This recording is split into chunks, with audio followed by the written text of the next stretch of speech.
I hope sound ठीक आ रही होगी। मेरे ना बहुत अल्ट्रा एच एन आई कस्टमर हैं, वो आज के डेट में मेरे से क्वेश्चन कर रहे हैं कि शर्मा जी पिछले 2-3 साल हो गए एफआईज लगातार बेच रहे हैं और मार्केट आप ट्रेड डील हो गई इंडिया की, यूएस के साथ ट्रेड डील होगी, ईरान वॉर हो गया, वो ख़त्म भी हो गया। ताइवान मार्केट ऑलमोस्ट 35% हाइक चला गया, चाइना मार्केट ऑलमोस्ट 40% हाइक चला गया, यूएस मार्केट डाउ जोन्स आप देखो नेक्स्ट ऑल टाइम हाई है। इंडियन मार्केट आज भी 23-24 हज़ार के बीच में ही झूल रहा है और एफआईज का अगर आप बात करें तो हर दिन बेच रहे हैं। मतलब ऑलमोस्ट अगर मैं 2025 की बात करूं उससे डबल 2026 में वो अभी जून तक बेच चुके हैं। ऐसा क्या रीज़न है कि एफआईज लगातार बेच रहे हैं? आप एक बात समझो, मैं आपको ना बहुत लेमन लैंग्वेज में समझाता हूं जो मैंने अपने क्लाइंट्स को भी समझाई है। सपोज 2 शॉप हैं, ठीक है। एक शॉप है जापान, आपको पता होगा, अगर नहीं पता मैं बता देता हूँ। जापान में जो इंटरेस्ट रेट था वो 0% था। मतलब आप उस दुकान से, जापान की दुकान से आप कोई कितना भी अमाउंट का पैसा उठा सकते थे, ठीक है, विद 0% इंटरेस्ट रेट, और उसको अलग अलग मार्केट में इन्वेस्ट करते थे। नाना करते हुए भी अगर मान लो एफआईज इंडिया की एफडी में भी इन्वेस्ट करते तो 8% का इंटरेस्ट है या 7% का इंटरेस्ट उनको मिलता। वो मार्केट में इन्वेस्ट करते थे, 15% की सीजीआर से पैसा 5 साल में डबल हो जाता था। अभी जो प्राइम मिनिस्टर उनकी चेंज हुई है, उन्होंने 0% से वो इंटरेस्ट रेट कर दिया 1%। 1% का मतलब कि आप अरबों डॉलर्स की बात कर रहे हो, खरबों डॉलर्स के, ट्रिलियंस की बात कर रहे हो, ठीक है। एक तो ये सबसे बड़ा रीजन है कि जापान ने, उसको बोलते हैं येन कैरी ट्रेड। येन कैरी ट्रेड का मतलब है कि जापान जब 0% इंटरेस्ट पे था तो ऑल ओवर वर्ल्ड के एफआईज उससे पैसा लेते थे, अलग अलग एमर्जिंग मार्केट में लगाते थे, वहाँ से पैसा अर्न करते थे और जापान को रिटर्न कर देते थे। अब अगर 1% वहाँ पे अगर इंटरेस्ट रेट हाइक हुआ है तो दूसरा इंडिया का जो यूएस डॉलर है वो भी बहुत वोलेटाइल है। मीन्स कि आप ये समझो 0% पे वहाँ से पैसा आया, 1% सपोज 1% से पैसा आया, यहाँ पे यूएस डॉलर में कन्वर्जन हुआ, ठीक है। सपोज आज यूएस डॉलर का कन्वर्जन रेट है $98, ठीक है, इनटू INR। अभी जब ईरान का फाइट हो रही थी तो हर दिन यूएस डॉलर इंक्रीज हो रहा था। तो अगर इंडियन मार्केट में उनका पैसा लगा हुआ था एफआईज का, अगर वो पैसा वापस लेके जा रहे थे तो यूएस डॉलर टू INR का कन्वर्जन रेट लग रहा था उनको। मतलब ऑलमोस्ट 6-6.5% का वो चार्जेस उनको लग रहे थे। अगर 6-6.5% का उनको चार्जेस लगना ही है तो फिर वो इंडिया में क्यों इन्वेस्ट करेंगे? वो फिर यूएस में करेंगे जहाँ पे इंटरेस्ट रेट कम है। पहला ये रीज़न। दूसरा, ऑल ओवर वर्ल्ड आज की डेट में देखिए, मार्केट जो चलता है ना, मार्केट चलता है सेंटिमेंट्स पे, मार्केट चलता है थीम्स पे, मार्केट चलता है स्टोरी पे। आज इंडिया की स्टोरी क्या है? आप मुझे बताओ। हिंदू मुसलमान के अलावा इंडिया में क्या स्टोरी है? एआई नहीं है। आप एआई से रिलेटेड, आईटी से रिलेटेड जितनी बड़ी कंपनीज इंडिया की है, टॉप मोस्ट कंपनी कौन है? इन्फोसिस, विप्रो, टीसीएस। इनके पिछले 2 साल के शेयर आप उठा के देख लीजिए, ऑलमोस्ट 40 से 50% डाउन ही होंगे, क्योंकि ये सर्विस प्रोवाइडर हैं। आज अगर मुझे गूगल पे कुछ भी, पहले मेरा जो अगर सर्च इंजन हुआ करता था वो गूगल था।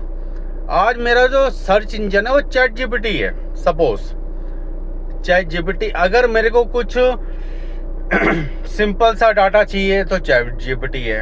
अगर मेरे को कॉन्क्रीट डाटा चाहिए, इन डेप्थ चाहिए तो जेमिनी है। ठीक है, ये आपको दो फर्क समझने पड़ेंगे।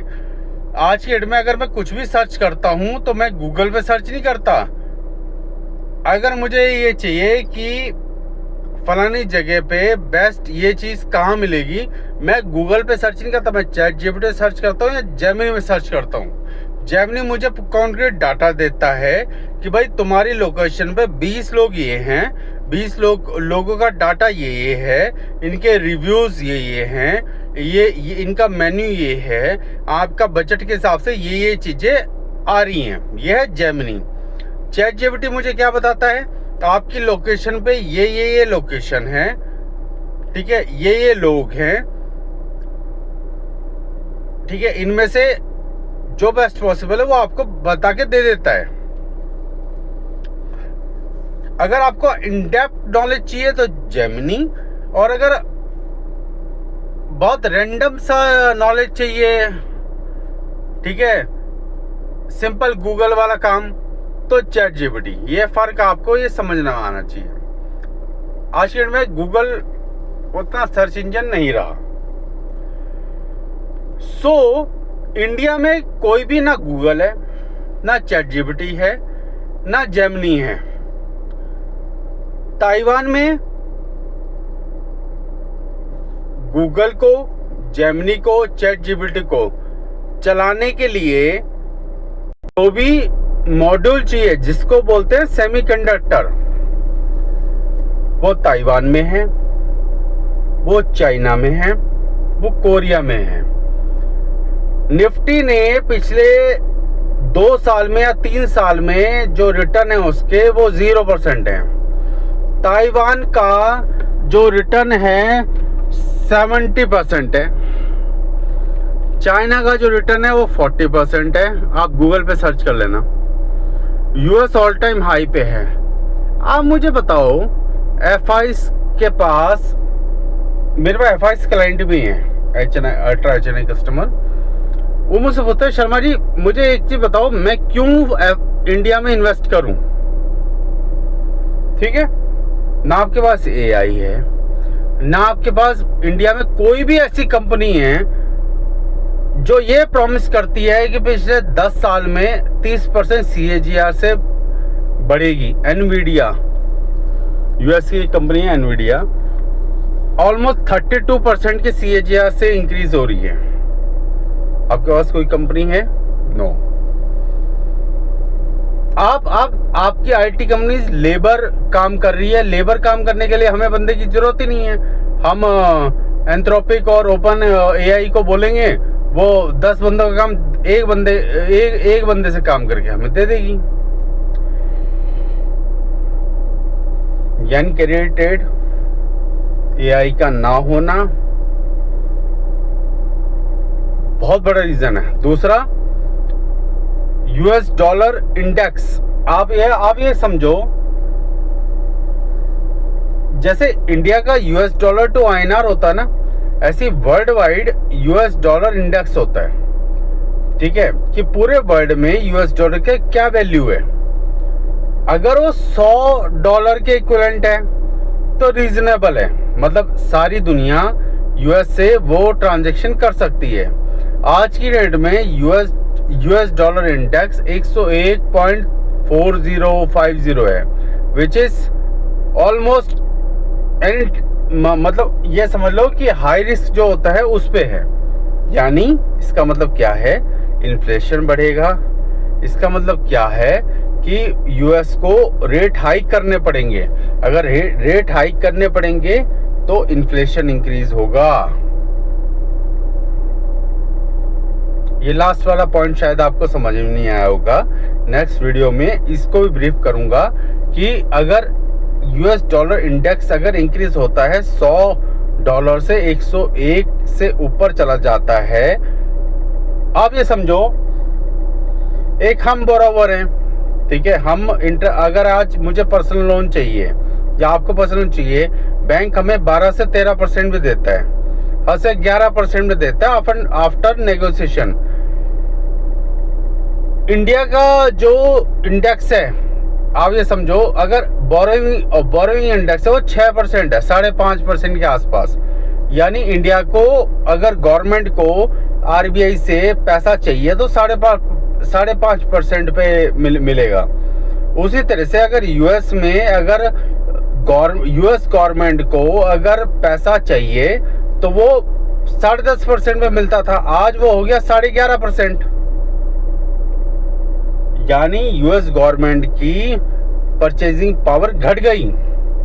अगर पैसा गवर्नमेंट के पास नहीं आएगा तो वो इन्वेस्ट नहीं कर पाएंगे अलग अलग चीज़ों पे। उनके यहाँ तो वैसे ही बहुत ज़्यादा इन्वेस्टमेंट चाहिए, एआई में, फर्टिलाइजर में, एक्स नंबर ऑफ कंपनीज में, एक्स नंबर ऑफ सेक्टर्स में। इस वजह से अगर गवर्नमेंट के पास पैसा नहीं होगा, वो अपने जो लोअर पॉवर्टी लाइन के लोगों उनको खिला नहीं पाएंगे, कंपनीज को फंडिंग नहीं कर पाएंगे, तो बट ऑफ कोर्स इन्फ्लेशन बढ़ेगा।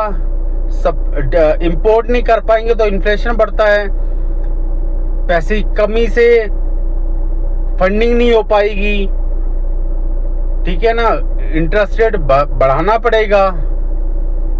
ये सारी चीजें, ये पूरा सिनेरियो ऐसा बना रही हैं कि इंडियन मार्केट तो नहीं चलेगा। जिस तरह का सिचुएशन है, इंडियन मार्केट को उठने के लिए गवर्नमेंट को बहुत प्लस पॉइंट लेने पड़ेंगे। आज अगर इंडियन मार्केट 24,000 या 24,000 के आसपास है, अगर इसको 26,000 30,000 जाना है तो टैक्सेस कम करने पड़ेंगे। वर्ल्ड में बहुत सारी ऐसी कंपनीज हैं जो अल्ट्रा एचएनआई कस्टमर, जो एफआई जिनको आप बोलते हो, उनको 0 इंटरेस्ट पे अपने यहाँ इन्वेस्ट करने के लिए इनवाइट कर रही हैं। इंडिया में आप क्यों 12% कैपिटल गेन टैक्स देंगे? आपके पास ऐसा क्या है? कुछ भी नहीं है, नथिंग। ताइवान के पास चिप है, चाइना के पास चिप है, यूएस के पास एआई है, आपके पास क्या है? कुछ भी नहीं है। रिलायंस गड्ढा खोद के ऑयल निकालने से इंडिया थोड़ा ग्रोथ कर जाएगा ब्रो, ठीक है। यानी कि ट्रेड आपको समझाया, 0% पे पैसा मिल रहा था, आज वो 1% आ गया। बाद में US to INR का कन्वर्जन रेट मिलके एफआईज ने जो पैसा इन्वेस्ट इंडिया में करा था उसको 6-6.5% पे पड़ रहा है आफ्टर प्रॉफिट। तो वो क्यों ऐसा करेगा? वो ताइवान में लगा देगा, वो चाइना में लगा देगा, पहले ये बात।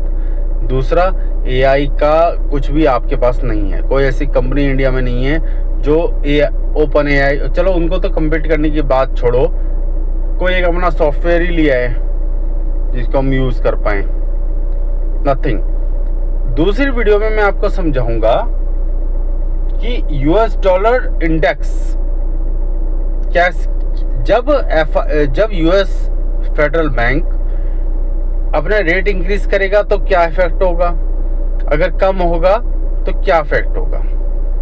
थोड़ा सा वेट कीजिए, वो थोड़ा और इन डेप्थ नॉलेज है। देखो, अगर आप स्टॉक मार्केट में इन्वेस्ट करते हो ना, तो आपको सिर्फ चार्ट नहीं देखना कि निफ्टी यहाँ पर 23,000 था, 24,000 था, 25,000 था।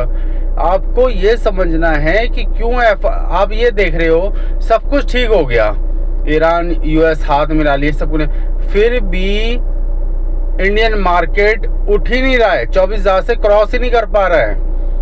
जब झगड़ा चल रहा था तब भी 23,000 और 24,000 के बीच में था, झगड़ा खत्म हो गया तब भी 23,000 24,000 के बीच में। यानी इंडिया पे कोई भी इफेक्ट हुआ, यानी इंडिया में कुछ ना कुछ फंडामेंटल प्रॉब्लम है। वो क्या फंडामेंटल प्रॉब्लम है अगली वीडियो में बताऊंगा। तब तक के लिए इन्वेस्ट करो थोड़ा सा दिमाग से, ठीक है। Thank you.